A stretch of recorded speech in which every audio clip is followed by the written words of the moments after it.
dentro de la misma palabra Babilonia, Babel, en hebreo significa la confusión. Y en el capítulo 11 del libro de Génesis encontramos la primera rebelión mundial o masiva en contra de los mandamientos de Dios.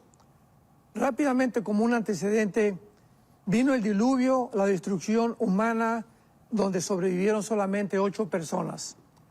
Noé, su esposa, a sus 3 hijos y sus 3 nueras.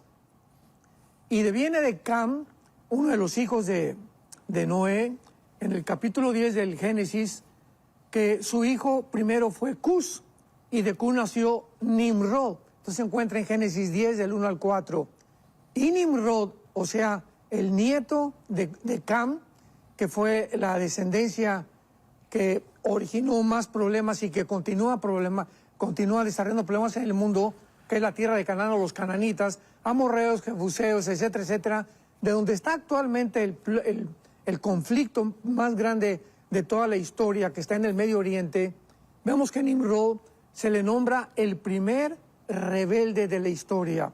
Dice en Génesis capítulo 10, versículo 8, y Cus engendra a Nimrod, quien llegó a ser el primer poderoso, el primer Gibor, en el hebreo, que significa la primera persona que tuvo que sobresalió sobre todos los demás hombres y fue cazador delante de Jehová.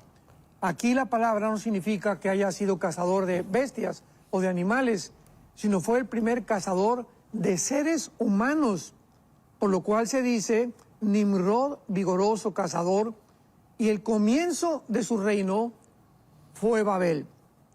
Así que tenemos una estructura muy delineada, muy clara en la Biblia, donde Babel comienza a levantarse el grupo de personas que se opusieron por primera vez de manera masiva, repito, en contra de los mandamientos de Dios. ¿Cuál era la rebelión de este grupo de hombres en el tiempo de Nimrod, que fue el que levantó la torre de Babel en contra de Dios? Bueno, pues Dios le había dicho a Noé en el capítulo 9, después del diluvio, propáguense y fructifiquen por toda la tierra, vayan y llenen toda la tierra. Y se junta por primera vez un grupo de personas dirigidas por Nimrod en la torre de Babel para decir no de ninguna manera. Vamos a unirnos, vamos a convergir todos en el mismo pensamiento, vamos a levantar una torre que llegue al cielo, vamos a una ciudad y hagámonos un nombre. ¿Qué es lo que vemos aquí espiritualmente? Porque al venir a la Biblia, pues no solamente veamos las acciones de los seres humanos, sino lo que se encuentra detrás de los seres humanos, que es la dimensión espiritual. Y aquí vemos el plan satánico por toda la historia del ser humano. ¿Cuál es el plan satánico?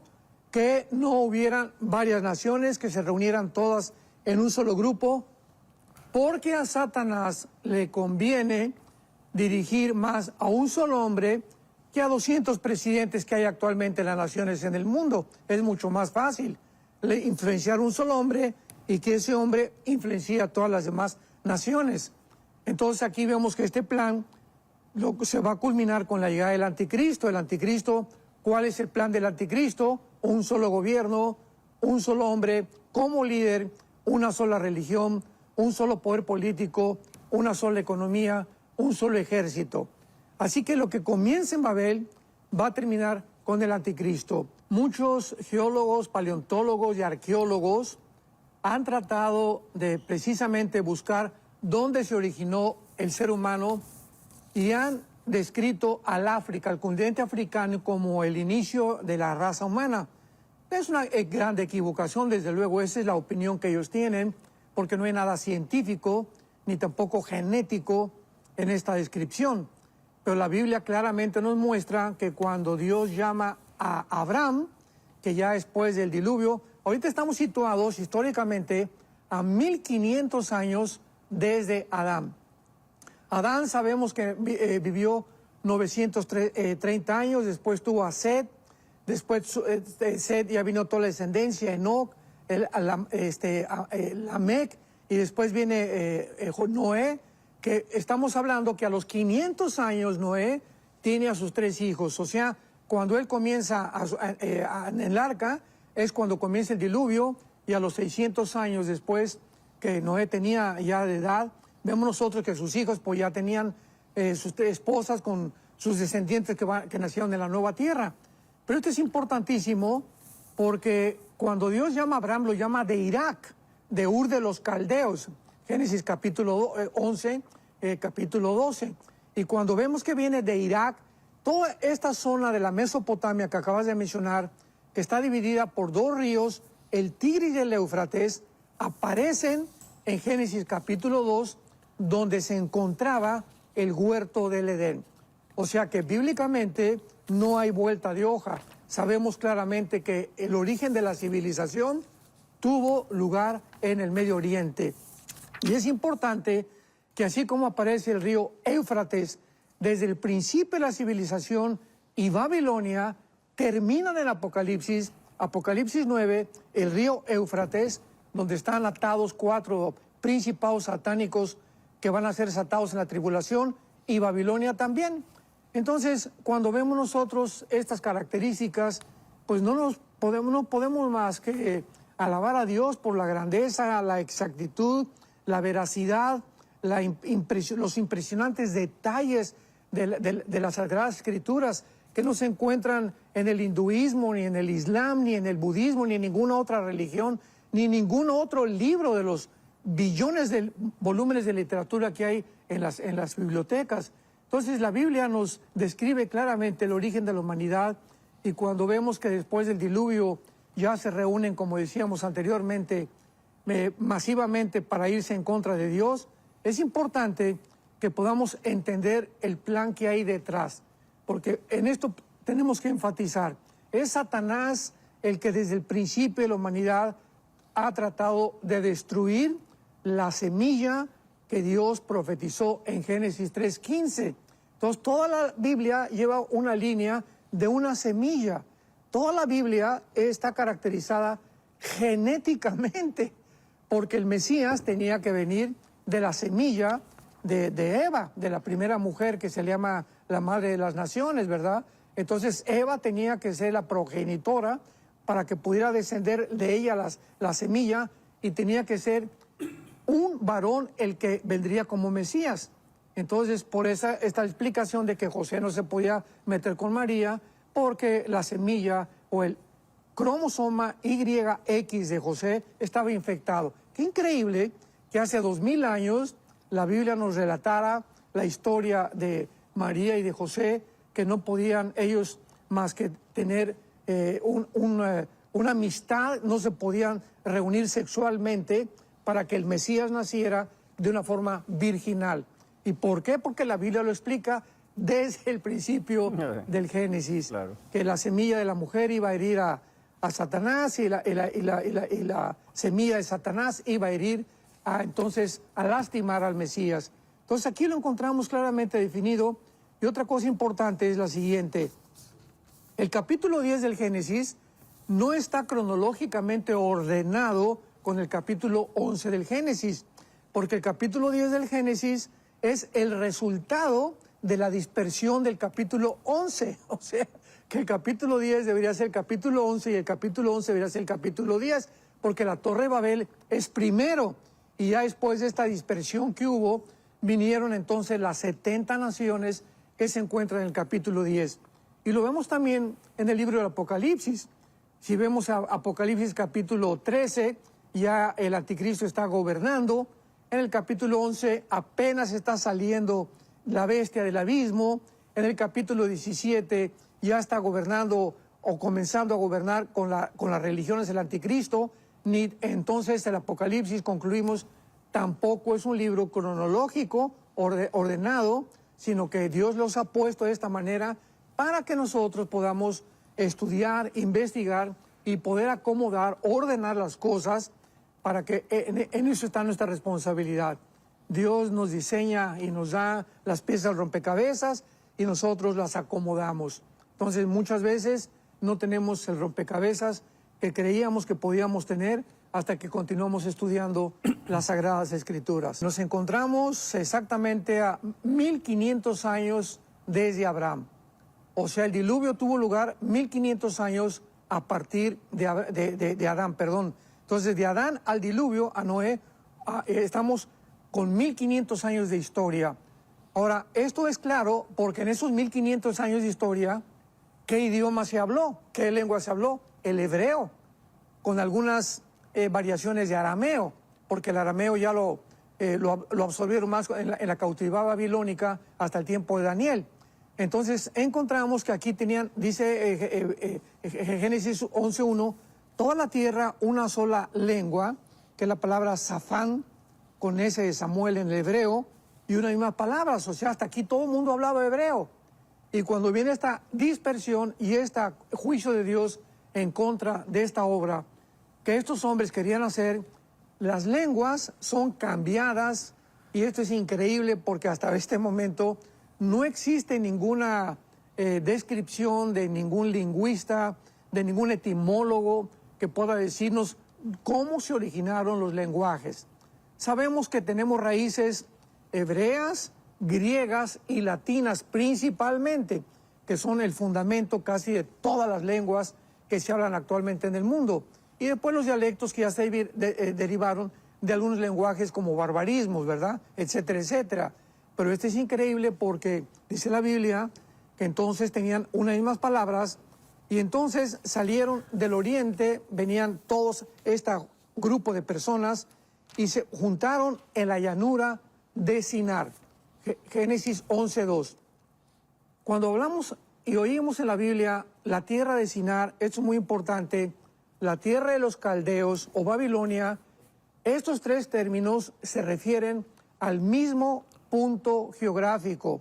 La tierra de Sinar y la tierra de los caldeos es Babilonia, que es precisamente Siria e Irak del tiempo moderno. O sea, donde se encuentra ahorita Irak y Siria, esa porción territorial es lo que en la Biblia se llama la palabra Babilonia. Y ahí es de donde el anticristo va a surgir.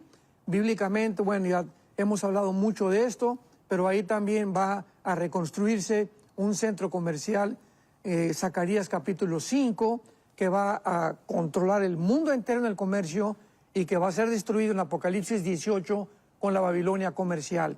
Entonces, esto es importante porque los lenguajes fueron confundidos por la ambición del ser humano de independizarse de Dios. Y es interesante también que los seres humanos en la segunda etapa dijeron, bueno, ¿verdad? Pues es la llanura de Sinar, y de ahí en adelante, durante toda la Biblia, esta zona geográfica es la más importante satánicamente, porque en Apocalipsis 9, cuando viene ya el juicio de las trompetas, vemos que hay 4 ángeles, como mencionábamos, atados junto al río Éufrates, que se encuentra en el área de Babilonia. Y esto es interesante también porque el presidente Saddam Hussein, en los 90s, cuando él quiso reconstruir Babilonia y se va a reconstruir bíblicamente, pues mandó a poner hasta las monedas con una esfinge de él de un lado, con el lado de Nabucodonosor del otro lado, e inició construcciones tremendas que todavía están cerca de Bagdad, porque ahorita ya Bagdad no existe, hay otra ciudad que tiene otro nombre, pero ahí están las construcciones de lo que Nabucodonosor construyó y Saddam Hussein quiso renovar. Así que venimos a un punto histórico y profético en la Biblia interesantísimo que nos está hablando, vuelvo a repetir, en la modernidad de lo que la Biblia profetizó hace miles de años. Que dice el versículo 3, Génesis 11, que el material que usaron, esto es muy importante, eran ladrillos en lugar de piedra. O sea, ¿por qué? ¿Por qué no usaron piedras? ¿Por qué usaron ladrillos? Lo vamos a explicar. Y el asfalto en lugar de mezcla. Cuando aparece aquí la palabra asfalto, shemar en el hebreo, es el adobe o el cieno, ¿verdad? Que son materiales pues realmente que no son duraderos, en otras palabras, no es cemento. Y en lugar de mezcla, la palabra mezcla o mortero, ¿verdad? Es el mortero con agua. Pero más adelante encontramos nosotros que cuando Dios le ordenó a Israel construir el altar o las cosas que iban a hacer tenían que ser de piedras, no podían atreverse los judíos a usar otro material mezclado como el que hicieron en la Torre de Babel, porque Dios hizo las piedras, o sea, todo lo que encontramos en la naturaleza son piedras, y dijo Dios, esto yo lo he hecho para que ustedes hagan y construyan con lo que yo he hecho. Meterse a hacer una construcción para los judíos con asfalto o con ladrillo implicaba la mano o el esfuerzo del ser humano. Entonces, esto era lo que quería Dios dejar muy en claro. Si ustedes usan asfalto y mezclan otras cosas, que fue lo que hicieron en Babel, no, aquí Dios estaba fuera de la ecuación, vemos que es la obra humana, y toda obra humana será deshecha, porque no fue hecha conforme a la voluntad de Dios. Por eso la piedra era tan importante, porque las piedras no las hicimos nosotros los humanos, las hizo Dios. Así que el altar que tenían los judíos, o las obras de los judíos, tenían que ser forzosamente de piedra. Luego dice que cuando se reunieron ya para poder determinar qué iban a hacer con estos materiales hechos por manos humanas y no por Dios, edifiquémonos una ciudad. Y es exactamente esta ciudad la que el anticristo va a construir, que se encuentra en Apocalipsis capítulo 18. Perdón. Y una torre. La torre nos habla de una religión. Vámonos al cielo. Por medio de nuestros esfuerzos, vamos a tratar de impedir también que si viene otro diluvio, pues ya no, el diluvio no nos alcance, porque vamos a hacer una torre mucho más alta que el diluvio para que ya el agua no nos alcance. Este es el propósito de estos hombres. Pero principalmente nos habla, cuando la palabra Babel es confusión, que es lo que implica todas las religiones del mundo. Podemos llamarle como querramos a las religiones del mundo. Todas las religiones fueron inventadas por nosotros. Son métodos que nosotros hemos iniciado para sustituir siempre a Dios. Siempre será todo lo que el hombre haga independiente de Dios. Está sustituyendo, como dice Romanos 1, lo que Dios quería para nosotros. Habiendo conocido a Dios, no le glorificaron como Dios, ni le dimos gracias, y se envanecieron en sus razonamientos, su corazón fue entenebrecido, y profesando ser sabios, el ser humano se convierte en necios. Y este problema lo enfrentó la mujer samaritana. ¿Cómo el Nuevo Testamento explica todo lo que sucede en el Antiguo Testamento? Porque la mujer samaritana, ¿se acuerdan? Juan capítulo 4, era una mujer religiosa, pero llevaba ya 5 maridos. Pero cuando Cristo comienza a platicar con ella, la mujer religiosa, escuchemos con mucha atención, aquí está la clave, le dice a Jesús, bueno, ustedes dicen que en ese templo en Jerusalén y nosotros que acá, ¿quién tiene entonces la verdad? Y es la pregunta de todos. Oye, ¿qué religión es la verdadera? Los musulmanes dicen que Mahoma, los hindúes que Vishnu, Krishna y Shiva, los budistas dicen que Gautama Buda, etcétera, etcétera. ¿Cómo puedo saber la verdad?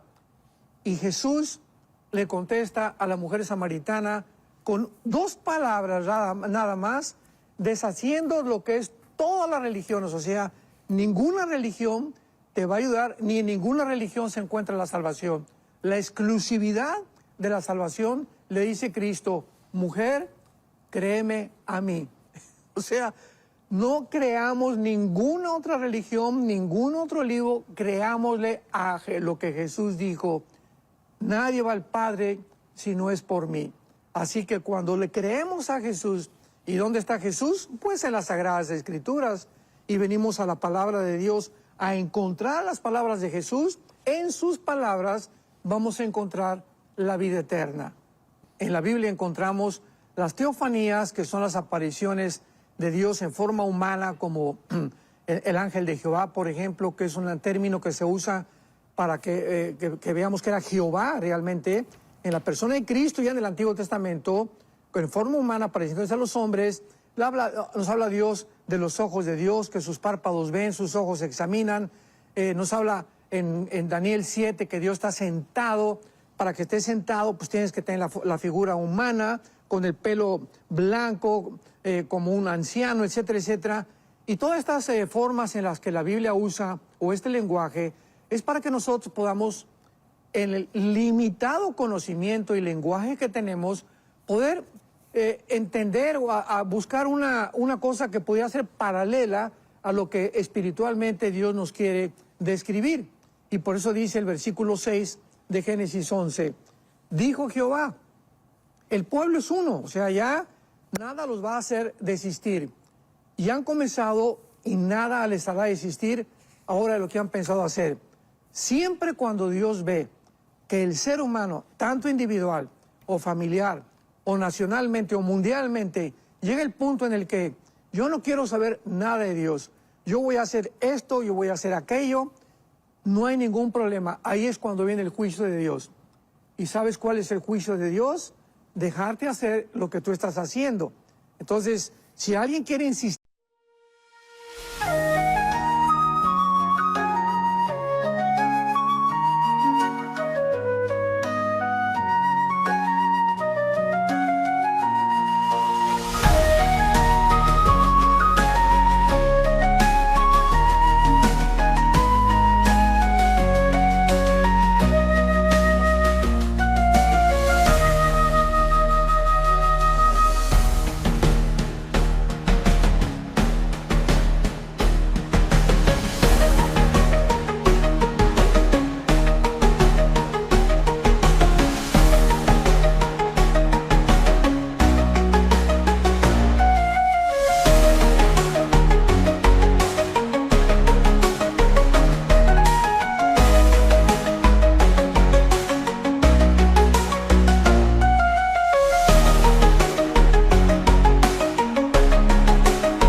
Raindrops fall on concrete streets, reflecting city lights.